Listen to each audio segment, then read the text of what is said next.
బంగారం ఉన్నవాడే భారతదేశంలో ధనవంతుడు. బంగారు నగలు మెడపైన నిండుగా వేసిన మహిళే మన భారతదేశంలో గుణవంతురాలు. బంగారం అనేది ఇండియాలో ఒక సంపద మాత్రమే కాదు, ఒక ఎమోషన్, పరపతి కూడా. మరి బంగారం విషయంలో మనం ఎలా ప్రవర్తించాలి కొనుగోలు విషయంలో? బంగారాన్ని ఏ విధంగా కొంటే బాగుంటుంది? బంగారం ధరలు భవిష్యత్తులో ఏ స్థాయికి వెళ్ళబోతున్నాయి? బంగారానికి సంబంధించిన పూర్తి సమాచారాన్ని డిస్కషన్ చేద్దాం. మనతో పాటు ఉన్నారు ఫైనాన్షియల్ ఎక్స్పర్ట్ సాయిరామ్ గారు. సాయిరామ్ గారు నమస్కారం. నమస్తే సార్. సాయిరామ్ గారు, బంగారం ధర ఎక్కడో చూశాను నేను ఇవాళ రెగ్యులర్గా ఇంటర్నెట్లో సర్చ్ చేస్తుంటే భవిష్యత్తులో బంగారం ధర 9 లక్షల వరకు కూడా పోవచ్చు గోల్డ్ అని చెప్తున్నారు. రానున్న కొద్ది రోజుల్లోనే డబల్ అయితే అది 2,70,000 వరకు కూడా బంగారం ధర వెళ్ళే అవకాశం ఉందంటున్నారు. ఇది నిజమేనా? దీన్ని నమ్మొచ్చా? దీన్ని అంచనా వేసుకొని ఉండాలా మనం? సో ఫస్ట్ మనం బంగారం చరిత్ర చూద్దాం. 2005లో చూస్తే గనక సుమారు 10 గ్రామ్స్ 7,000 రూపీస్ ఉంది. ఓకే. 2015లో వచ్చేసరికి దాదాపు ఒక 26,000 వచ్చేసింది. 26,000కి వచ్చింది. అంటే ఒక 10 yearsలో దాదాపు ఒక 3 to 3.5 times పెరిగింది. 2020లో 40,000 వచ్చింది. 2025లో 1 lakh, 2026లో 1.5. అంటే దాదాపు ఒక ఈ 20 సంవత్సరాల్లో దాదాపు 14 times గోల్డ్ పెరిగింది. 14 సార్లు, 14 రెట్లు పెరిగింది గోల్డ్. ఇక్కడ మనం ఒక విషయం గుర్తుంచుకోవాలి. గోల్డ్ ఎప్పుడు స్ట్రైట్ లైన్లో పెరగదు, అది ఎప్పుడు జిగ్జాగ్ ప్యాటర్న్లోనే పెరుగుతూ ఉంటుంది. ఇదేంటంటే కొన్ని సంవత్సరాలు నిదానంగా పెరుగుద్ది, కొన్ని సంవత్సరాలు సడన్గా పెరుగుద్ది. సో దీనికి ఎందుకు పెరుగుతుంది అనేది మనం చూసుకోవాలి. ఫస్ట్ గోల్డ్ ఎందుకు పెరుగుతుందంటే ఇన్ఫ్లేషన్ పెరిగితే కనుక గోల్డ్ పెరుగుద్ది.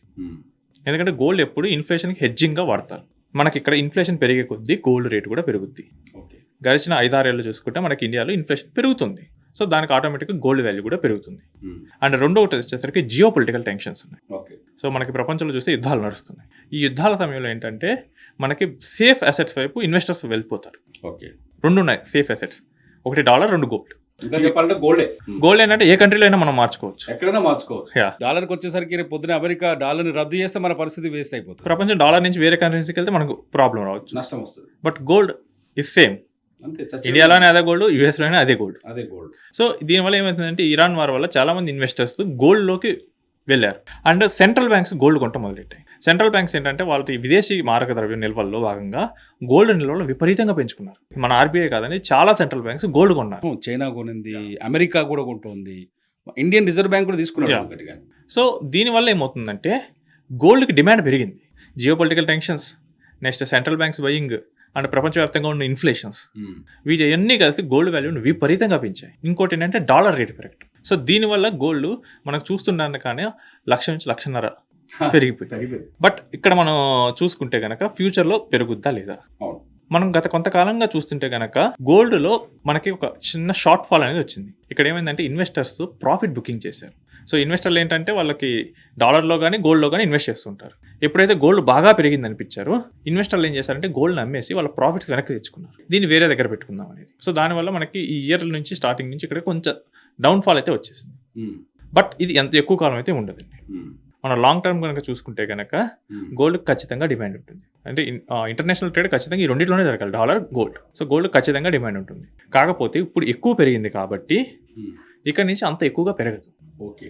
ద మూమెంట్ వార్ టెన్షన్స్ అయిపోతే కనుక టెన్షన్లో ఫ్లక్చువేషన్ వచ్చింది కానీ ఇప్పుడు పెరగదు, అంత వేగంగా పెరగదు. పెరుగుతుంది కానీ వేగంగా పెరగదు. ఇప్పుడు ఏమవుతుందంటే వార్ టెన్షన్స్ రిలీజ్ అయ్యాయి. ఇప్పుడు ఏం చేస్తాయంటే రిలీజ్ అవగానే సెంట్రల్ బ్యాంక్స్ వాటి దగ్గర ఉన్న డాలర్ రిజర్వ్స్ పెంచుకోవడానికి చూస్తాయి.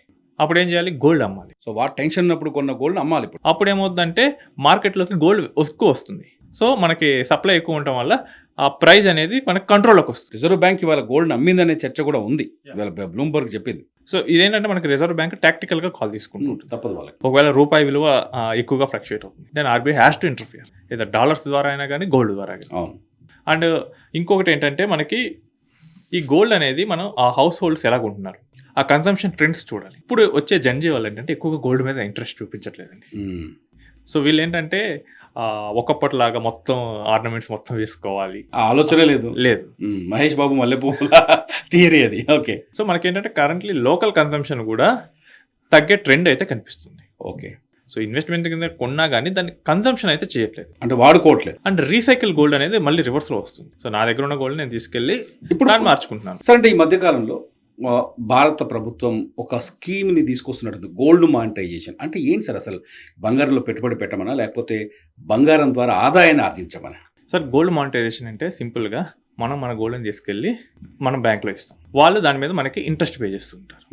దానివల్ల ఏంటంటే మనకి జనరల్గా గోల్డ్ ఏంటంటే మనకి ఇన్వెస్టర్లు ఎందుకు కొంటారంటే అప్రిషియేట్ అవుతుందని చెప్పేసి. ఓకే. సో ఇప్పుడు ఏం చేస్తారంటే బయట నుంచి గోల్డ్ కొనకుండా అదే మనకి ఎకానమీలోనే మనం కనుక ఎక్కువ ఇంట్రెస్ట్ పే చేస్తుంటే కనుక ఓకే బయట నుంచి వచ్చే గోల్డ్ అనేది తగ్గుతుందండి. సో ఇంపోర్ట్ తగ్గిపోతుంది. సో ఈ మెయిన్ ఉద్దేశంతో అయితే గవర్నమెంట్ ఈ స్కీమ్ అయితే పాపులర్ చేయాలి. ఒకప్పుడు చూస్తే కనుక మీకు సావరెన్ గోల్డ్ బాండ్ స్కీమ్స్ కూడా ఉన్నాయి. సో అదేంటంటే కనుక ఫిజికల్ గోల్డ్ కొనే బదులు డిజిటల్గా గోల్డ్ తీసుకోండి. ఓకే. సో డిజిటల్గా గోల్డ్ తీసుకుంటే గోల్డ్ రేట్ ఎంతైతే పెరుగుతుందో అంత ఇస్తామన్నారు. ఇవన్నీ ఏంటంటే గోల్డ్ బయట నుంచి రాకుండా ఇక్కడే మనం ఆ వాల్యూ తగ్గట్టు మనం ఇన్వెస్టర్స్కి కనుక మంచి ఇన్సెంటివ్స్ ఇస్తే బయట నుంచి గోల్డ్ తీసుకొచ్చే ఆ ఖర్చు తగ్గుద్దని చెప్పేసి గవర్నమెంట్ అయితే చేస్తుంది. ఓకే. మనకి మెయిన్గా ఏంటంటే ఆ ఫారెన్ రిజర్వ్స్ స్ట్రెస్లోకి వెళ్ళిపోతున్నాయి కాబట్టి గవర్నమెంట్ ఇలాంటి స్కీమ్స్ అయితే తీసుకొస్తుంది. ఈ టైంలో ఒక కామన్ మ్యాన్, నాలాంటి ఒక కామన్ మ్యాన్ గోల్డ్ పైన ఎటువంటి ఇన్వెస్ట్మెంట్స్ చేస్తే సేఫ్ జోన్లో ఉంటాడు, సెక్యూర్గా ఉంటాడు? సో సింపుల్ సార్, ఏ ఇన్వెస్ట్మెంట్లో అయినా కానీ ఎక్కువ మంది మాట్లాడుతున్నారంటే దాన్ని అవాయిడ్ చేయడం బెటర్. ఎవరైనా తెలియని వాళ్ళు కూడా మాట్లాడుతున్నారంటే కనుక దాన్ని అవాయిడ్ చేయాలి. మార్కెట్లో ఏదైతే ఎక్కువ బజ్ ఉందో అక్కడ మనం చాలా కాషియస్గా ఉండాలి, జాగ్రత్తగా ఉండాలి. సో ఇప్పుడు గోల్డ్ చూస్తే కనుక బజ్ ఎక్కువ ఉంది, గోల్డ్ సిల్వర్ ఇవన్నీ బజ్ ఎక్కువ ఉన్నాయి. ఇక్కడ మనం చాలా కాషియస్గా స్టెప్ తీసుకోవాలి. వెయిట్ అండ్ వాచ్ అప్రోచ్లో ఉండాలి. సో పొలవ మంది తీసుకొచ్చి మొత్తం పెట్టకూడదు. రేపు ఒక 4 ఏళ్ళు పెరగలేదు అనుకోండి ప్రాబ్లం అవుతుంది. సో ఇన్వెస్టర్స్ కొంచెం వెయిట్ అండ్ వాచ్లో ఉండండి. మొత్తం పెట్టొద్దు, చంక్స్లో పెట్టండి. ఓకే. ఇప్పుడు కొంత 2-3 నెలల తర్వాత కొంత, లేదా గోల్డ్ స్కీమ్స్ ద్వారా కొనుక్కోండి. అంతేగాని మీ దగ్గర మనీ ఉన్నాయి కానీ చెప్పి మొత్తం తీసుకొచ్చి ఇప్పుడైతే గోల్డ్ని ఒకేసారి బై చేయొద్దు. ఓకే. సో గోల్డ్ మీరు అన్నట్టు 9 లక్షలు పెరుగుద్ది, కానీ అది ఇప్పుడు కాకపోతే 15 నెలల తర్వాత 20 నెలల తర్వాత పెరుగుద్ది. బట్ మీరు ఇమీడియట్గా పెరుగుద్ది అని అనుకుని అయితే పెట్టొద్దు. ఇప్పుడు జెన్జీ బ్యాచ్ ఉంది ఎక్కువ మంది. మీరు అన్నారు జెన్జీకి నగలేసుకునే ఆలోచన లేదు అని. ఈ జెన్జీ తరం కావచ్చు, ఇప్పుడు కొత్తగా జాబుల్లోకి వస్తున్న కొత్త తరం కావచ్చు, వీళ్ళు లాంగ్ టర్మ్ ఆలోచనలతో వెళ్తే గోల్డ్ మీద ఇన్వెస్ట్మెంట్ చేసుకోవచ్చా? సో లాంగ్ టర్మ్లో అయితే కనుక ఖచ్చితంగా చేసుకోవచ్చు. ఓకే. సో లాంగ్ టర్మ్లో ఏంటంటే మనకు ఖచ్చితంగా క్యాపిటల్ అప్రిషియేషన్ అయితే గోల్డ్ మీద జరుగుతుంది, కంపల్సరీ వస్తుంది. కానీ పేషెన్స్గా ఉండాల్సి వస్తుంది, ఓపిక్గా ఉండాలి. జెన్జీకి అంత పేషెన్స్ ఉంటుందా? సో అది డౌట్. బట్ ఇక్కడ ఫైనాన్షియల్ ఫామ్లో తీసుకుంటే ఇది బెటర్ అవుతుంది జెన్జీ ఇలాంటివి. ఓకే.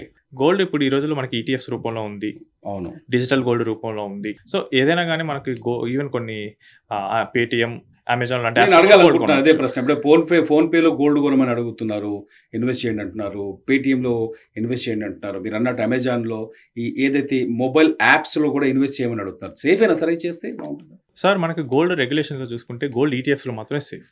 ఓకే. ఈటీఎఫ్స్ కానీ మ్యూచువల్ ఫండ్ రౌట్లో కానీ ఇక్కడ ఏంటంటే మనం ఇన్వెస్ట్ చేసిన అమౌంట్కి ఈక్వలెంట్గా గోల్డ్ కొనాలి కంపెనీస్. ఓకే. బట్ మీరు డిజిటల్ గోల్డ్కి వెళ్ళారనుకుంటే అక్కడ రెగ్యులేటర్ లేదు. రెగ్యులేటర్ లేని ఏ ఇన్వెస్ట్మెంట్ అయినా ప్రమాదకరమే. ఇప్పుడు మనం ఇందులో వాటిని బ్రాండ్ చూసి ఇన్వెస్ట్ చేస్తున్నాం, బట్ ఏదైనా ప్రమాదం వస్తే మనం అడగటానికి కూడా ఉండదు. ఎప్పుడైనా ఇన్వెస్ట్ చేసేటప్పుడు మనకు రెగ్యులేటెడ్ ప్రొడక్ట్స్ ద్వారానే వెళ్ళండి.